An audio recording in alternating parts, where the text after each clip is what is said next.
First, I'm just going to start off by kind of telling you my background in coloring wood. So these two crazy looking things are the first two ever candle holders that I ever made. Um, I think I made those in 2009, so roughly 15 years ago. Since then, I've made, obviously, you can kind of see the transition where I've gone from this style to what you see I brought in tonight. These two pieces I colored with pretty much anything I could find in the shop. I used a red and a yellow lumber crayon, crayons that they use to mark lumber. I used a lot of pencil, lumber pencil that you can see those black lines. I used dye, stains, colored pencil, Crayola crayons, anything. So those were the first two I ever made. Surprisingly, I sold them, and I think I sold them for like $35 each. And I don't know exactly where they are now, but I saw them a few years ago.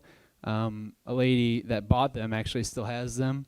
She sent me a picture, and surprisingly, the color hasn't faded really. They kind of look the same. So after 13, 14 years, they looked the same. So a lot of what that has to do with, I think, is sunlight exposure. Like Steve said, there's definitely different qualities to pigments that you use, and I was not using very good pigments on this. I pay a lot more attention to what I use nowadays, but surprisingly, these haven't faded with over the last 15 years.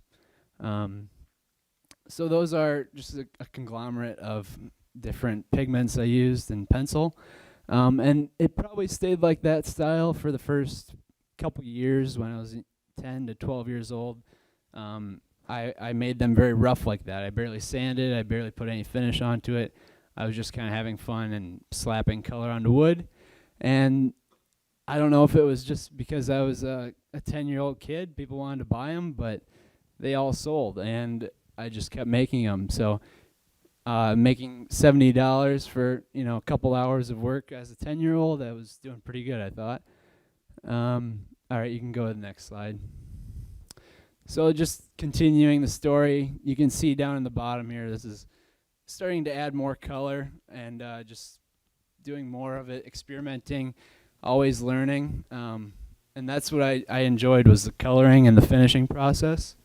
You can see me there at the lathe using a spindle roughing gouge. That was the only gouge that we had in my dad's shop for probably the first 7 or 8 years of me turning. So I'm self-taught, but my dad knew a little bit about wood turning when I started. But I think by using that one tool, the spindle roughing gouge, for the first 8 or so years, I really was able to master it. And being self-taught, I wasn't listening to anyone else's rules. I could do anything I wanted and learn at my own pace, learn at my own way. This club and learning with others is a huge asset, but there's something to be said when you learn by yourself. You don't have limits, and you're not scared of what other people are going to think of your work, so you can do whatever you want. So I think there's something to be said about that. In the top right, I was in galleries, so that's how I kind of sold my work the first probably 10 or so years until I started college. I was in at one point 25 galleries, about half of them consignment, half of them wholesale.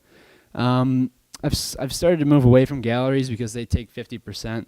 So I'm doing a lot more retail shows and trying to sell things where I can keep more of the profit. But that's just some galleries were nice enough to allow me to be like a featured artist.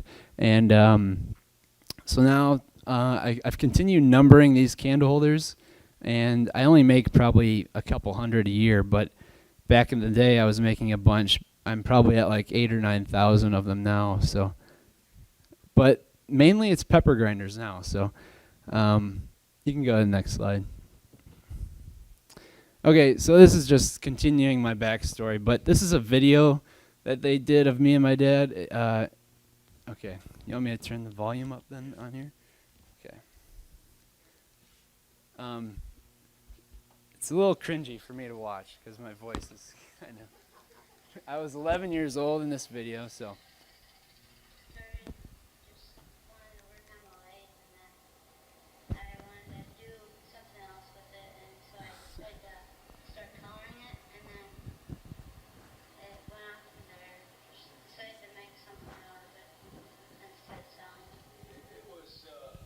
So mainly I just did spindle turning back then. Coloring. And when he asked for something to color, all we had in the shop at the time were a yellow and a red lumber crayon. And those were the first two colors that he initially found and started using.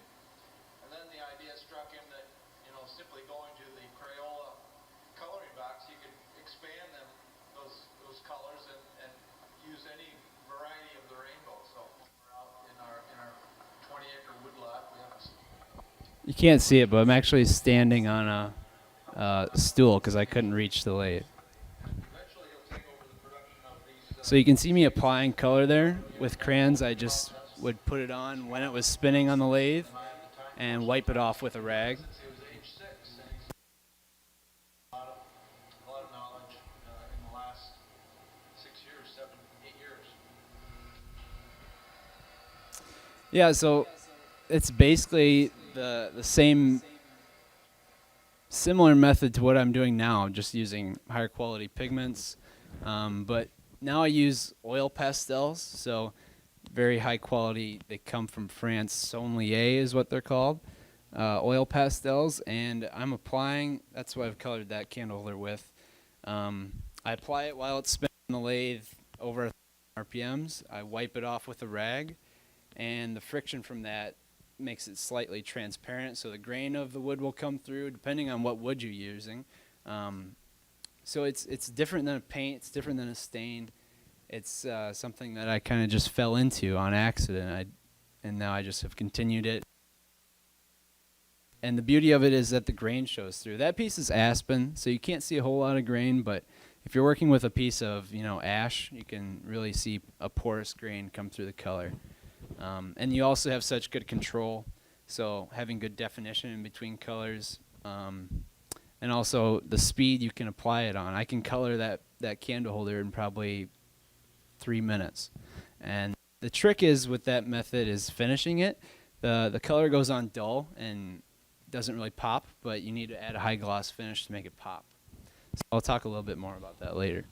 So this is just a picture that they put in the paper of me when I was 13 or 14. I think at this point I had done maybe like 1,000 candle holders, so it was really paying the bills. But this is what really allowed me to get into galleries after getting some publicity, and it just motivated me even further to keep doing it. All right, you can keep going. And then this is just kind of some of my more later work. You can compare what is there to what I showed in the first picture. These are ash. I've definitely refined my coloring methods more, but using very similar methods and just always continuing to learn and innovate the coloring process. All right, you can go next. All right, so that's just my background in coloring. So now I'll kind of talk about what I'm using now to color.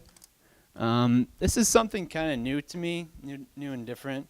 It's shellac color sticks. So I haven't seen anyone in America really do this, any videos or anything talked about it. I'm sure some of you have seen me do it. I did a lot of Christmas trees here. So basically what it is, it's the base of this is shellac. Shellac button lac actually, so it's a very hard resin that the lac bug in India secretes, and it comes in this form if you want to buy it. You can also buy shellac flakes that are non-waxed. These have wax in them. So this is called button lac. It's traditionally used for French polishing. It's not marketed to make these things into, but basically the gist of what this is this melted down with colored pigment inside of it, and then mixed very thoroughly together. So you can apply this onto the wood while it's spinning on the lathe. And the benefit of it is that you're adding a high gloss finish and color at the same time. Yeah. So that's always been kind of my quest to find is a high gloss finish that is very durable. It's fast to apply, and it's got longevity, and the toxicity. That is my number one thing. These are what I look at when I look at different wood turning finishes. And I've kind of got them in order here, what is most important to me. So I've got number 1 in toxicity because, probably the first 10 or 12 years I did wood turning, toxicity was not, I didn't care about it. I sprayed lacquer. I applied CA with no mask, no nothing. But recently I've came to the realization that if I'm doing this every day, I need to do something more sustainable and move away from film finishes that are absolutely terrible for you. I still use a lot of lacquer. That piece over there is lacquered, but it's just lacquer is more controllable than a CA would be. You can control the fumes better. You can avoid it. You can do it outside, that sort of thing. So I still do a lot of lacquer, but CA is something I've gotten away from. Speed to apply. I'm doing this for a living, so ideally I want my finish on the wood, and I want to be able to do it on the lathe, and I want to be able to do it within 5 to 10 minutes after finishing a piece.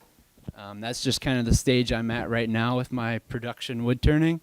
Eventually I want to go more into the artistic side of wood turning. Not that I'm not creating art right now, but I want to be able to build up, my reputation better in the art world so I can demand a higher price for my products. But Hey, Tyler, yeah. are you going to be, I'm not going to ask this unless you're going to go over it or not going to go over it, but That's all right. when you make those sticks, how do you melt that down and add your pigment into it? Yep. And then just let it dry in a mold? Yeah, I'll show you. I don't have a video of me doing it, but I have a video of how the people in India do it, how I kind of figured it out. But that'll be in the next slide. Okay. So, and then going down the list, marketability, like I said, if you want to sell your work for a living, the general public wants a high gloss finish. They don't really like matte.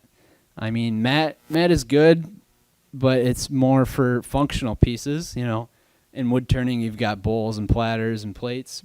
You can put matte finishes with oil, which has its own benefits. It's amazing. It's easy to apply. It's easy to repair. But just in the market I'm in, the high gloss is what people want. And combining function with art with a high gloss. You usually see high gloss in more artistic pieces, like you see the vases over there. So that's what I'm trying to achieve, is just high gloss as fast as I can, as safe as I can. Yeah, and just with the other factors in mind as well. All right, you can go to the next slide. Okay, so here's a picture of what these shellac sticks look like. I'll take out some of this button lac.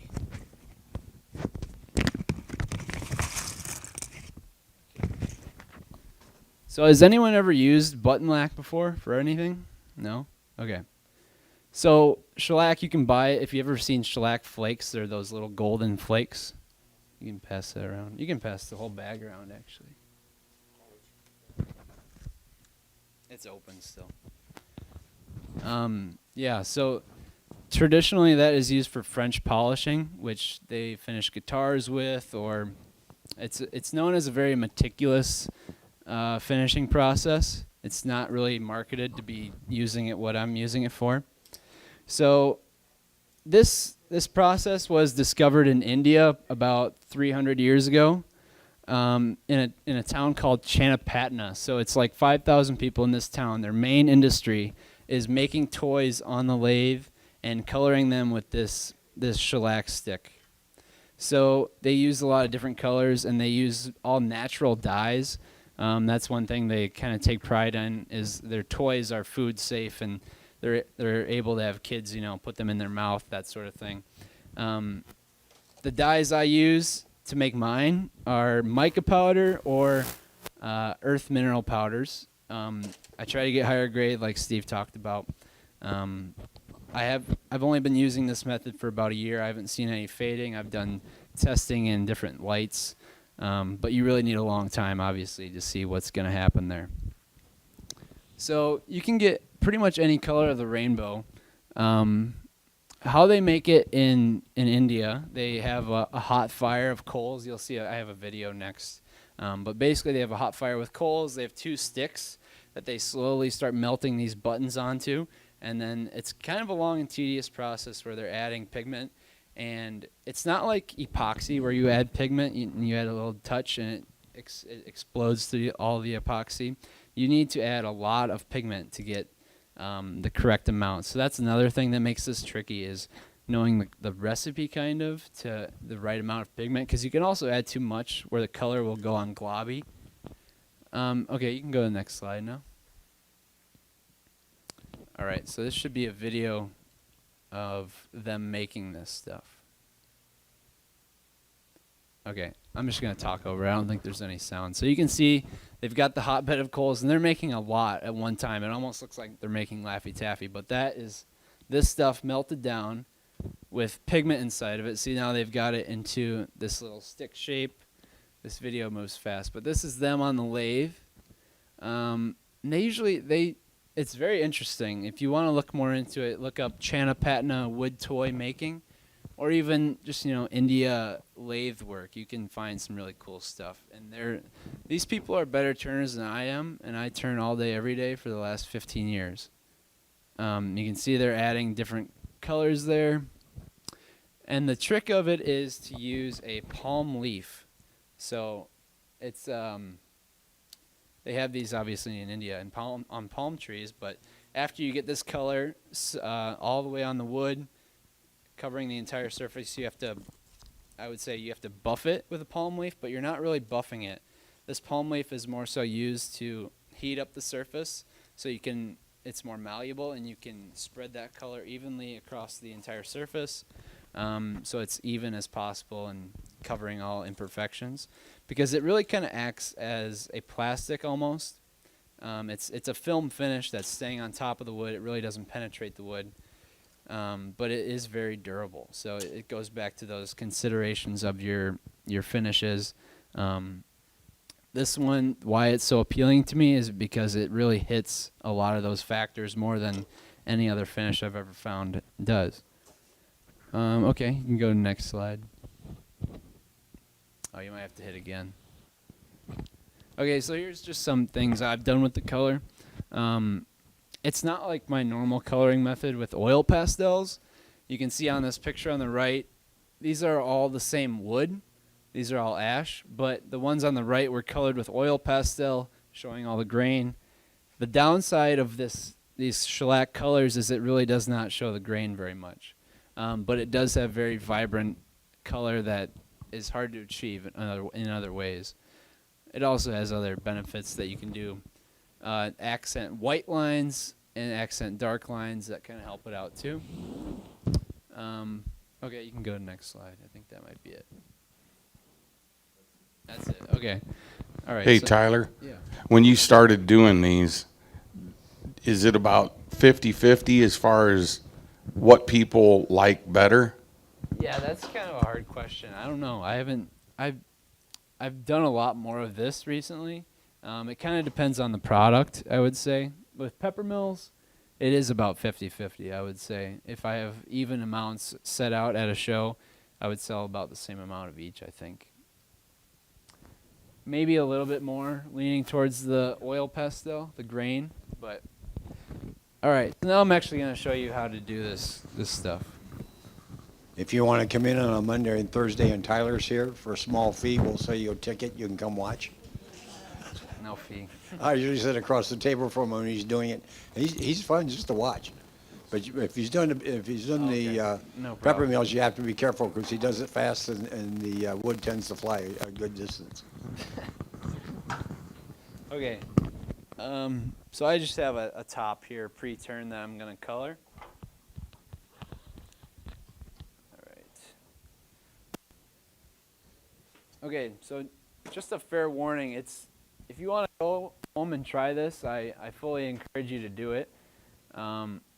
Actually, I hope if you look at videos, there's some on the internet, but there's really not a whole bunch.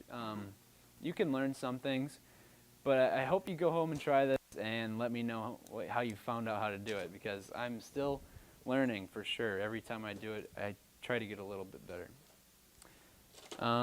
because it is tricky. Application is tricky, making it is tricky.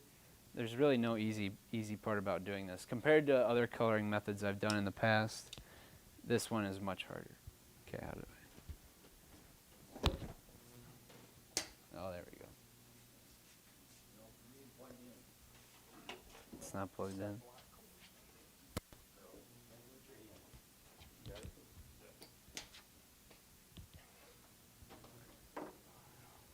Thank you. No, I don't really need it. If you do, we can plug that in too. No, I'm good. How do I start this? There we go.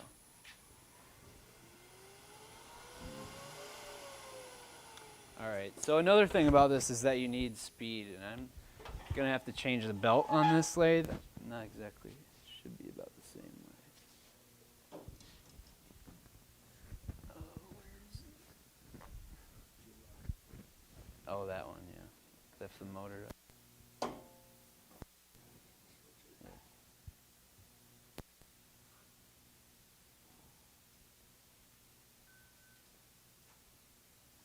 Cool, thanks.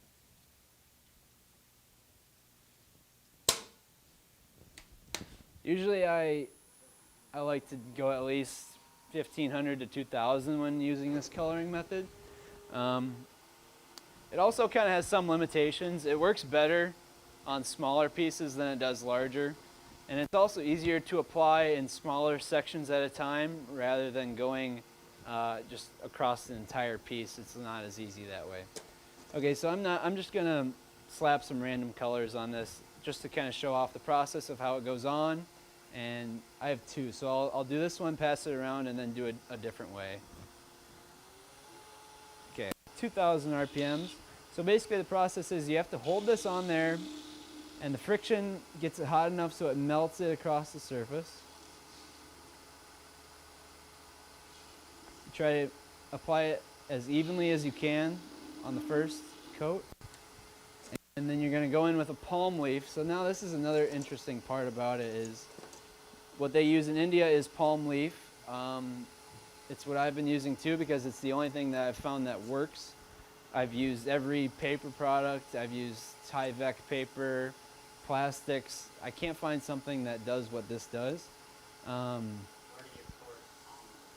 It's hard. I used to buy like big leaves from Hobby Lobby, but I found a source on the internet that you can buy a huge roll of it for like $30. So, and it has to be dry palm leaf. And another thing, if it gets too dry, you can put this in water. It'll kind of reactivate it. You need it to be malleable, you don't want it to break. You need some strong leaf. And what this does, it doesn't buff it. It gets it hot enough on the surface so you can use your finger on the other side to kind of move the color around. So I hope you can see this. Oh yeah, you can see it. So I'm just gonna, you can see it moving there. I'm just gonna try to glide it across the surface as evenly as possible. And I can kind of introduce my other finger. And see, I got a little bit of gradients there. I don't always like to have that, so I'll come back in and fill it.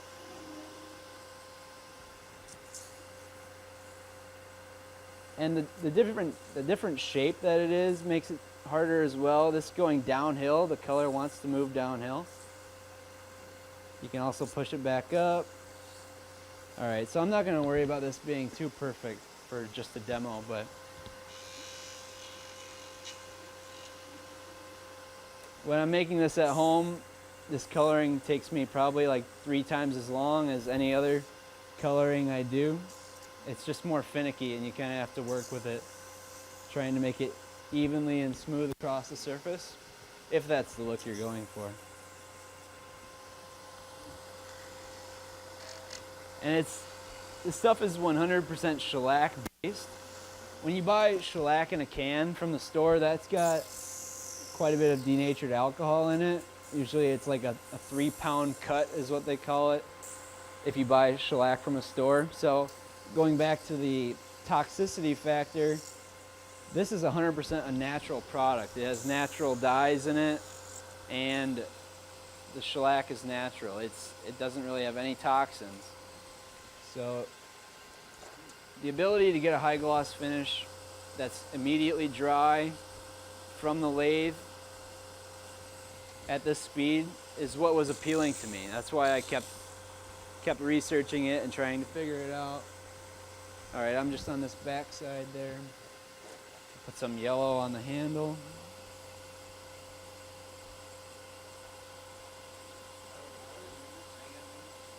I sanded it.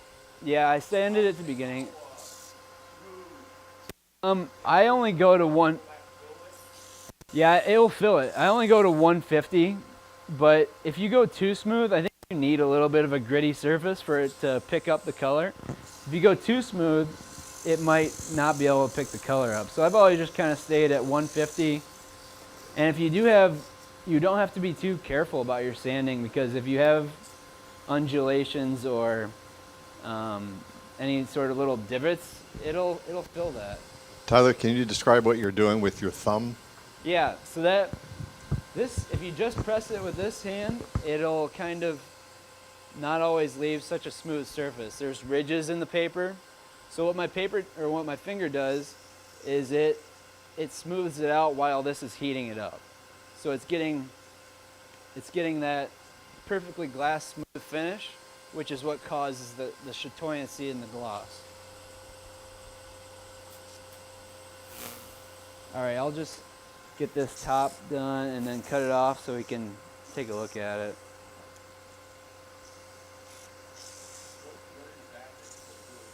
This is ash. And ash, usually, maple or a harder wood that's not got porous grain is better for this. But ash works as well too. So I'm just kind of running my finger across the entire thing now to see if you can usually feel if there's any bad areas, but you can't see it when it's spinning. It's hard to tell what it's actually looking like. Okay, so that turned out pretty good.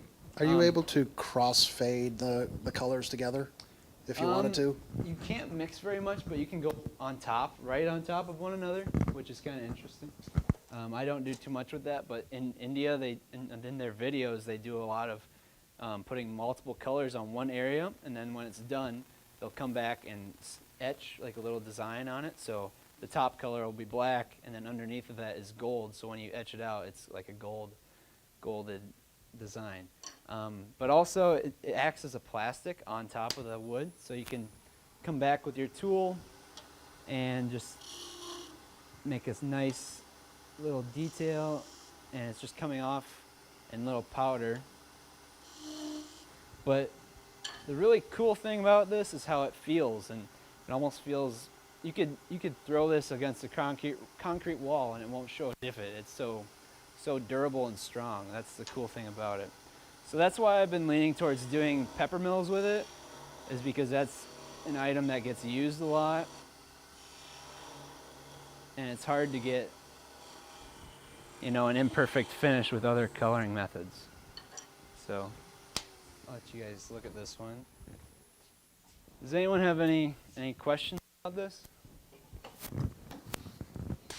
Just a quick comment. Yeah. If you guys haven't seen Tyler do some of the stuff that he does, probably 90% of his turnings he does with a skew, and that's about it. And it's when he cut, or I don't know what you'd call it, but when he does that, some of his stuff turns out to where most of us wouldn't even bother sanding it. It's already that smooth, and he does it quickly, and it's just, I'm sure from years of experience, but using a skew that most of us don't use a skew like he does for the things that he uses it for. Yeah, the skew is, in my opinion, the most versatile tool in spindle turning. In bowl turning, it's a scraper. It comes down to it. All right. I'm just going to go ahead and color this one more. If you guys have any more questions, shoot them at me. If I think of anything, I'll tell you about it while I'm doing it. So, yeah. Another thing is, me and Jared actually experienced this, but if you took this off the lathe and put it back on and it's got any sort of wobble, if it's not running 100% true, it's going to make this process a lot harder. So that's one thing to watch, is always have your piece run true, which this is not, so it's going to be a little harder, but I can see if I can manage.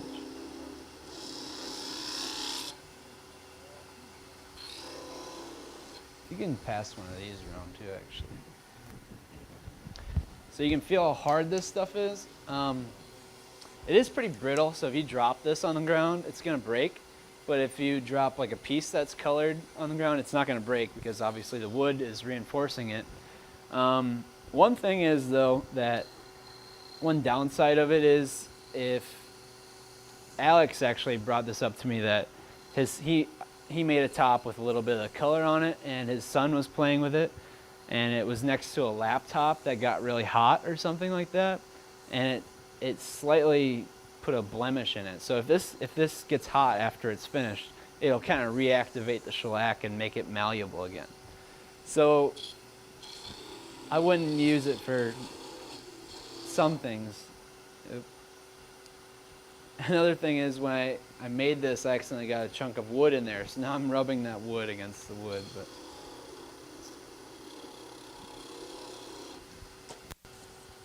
and speed is usually your friend. The faster you go, it's usually going to make it a little easier. I'm just going to keep it around 2,000, 2,500. But you can see how you can really move that color around. And if you're not careful, it'll get away from you. When you're making the tops, how does you say it's pretty durable and rugged? Yeah. How does it hold up on the tip of that when you're spinning it? Does it hold up pretty good? To be honest, these are like the first tops I've made with this color. I don't make many tops, but I thought this would just be a fun thing to make. But it seems pretty strong. I mean, I think it would reinforce the wood.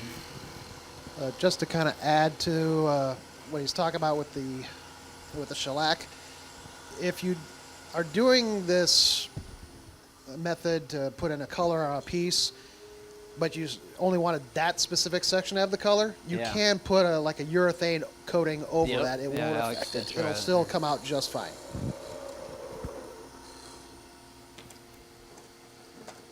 Yeah, I've put lacquer over top of it.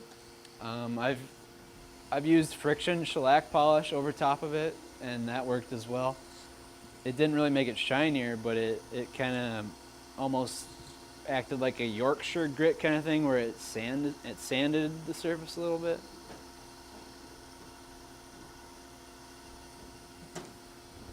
And I've done a lot of experimenting too with this color combined with my other coloring method, oil pastels.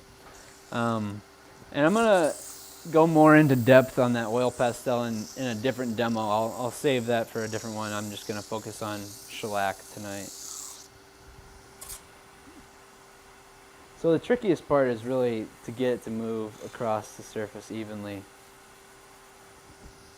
And you can see that shine come out.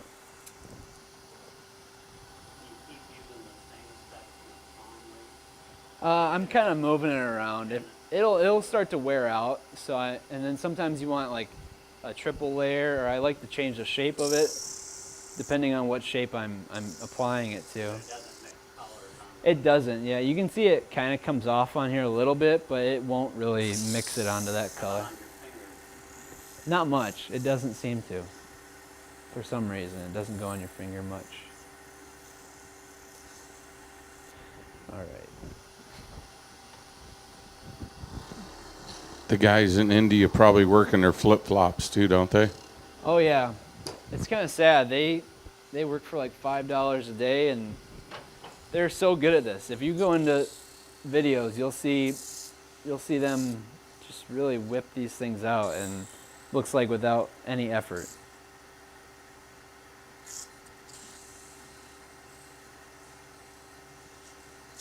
All right, I'm just gonna leave it at that. But another thing is I do a lot of black line accent work in my oil pastel coloring.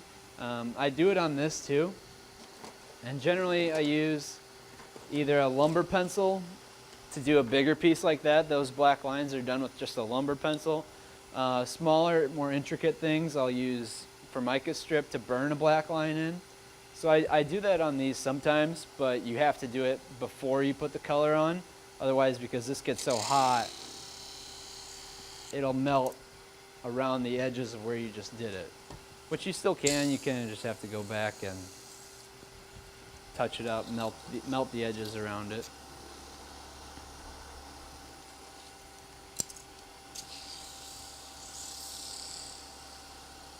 Move that color. All right, I'm just gonna slap a bunch of stripes in here for the fun of it. See what. And you don't want vibration like that. That's gonna make your stripe not as square or wobbly.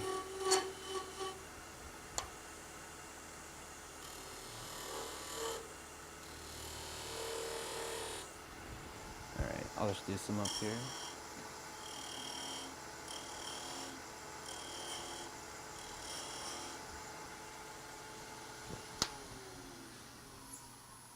So the stick that you're using, Yep.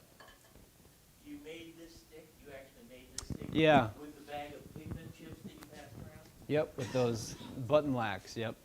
So I actually, there's a few colors in here that I bought from, you can't go on the internet anywhere and just buy this. I wish I could have, but I found a guy through WhatsApp. It's basically like a messaging service.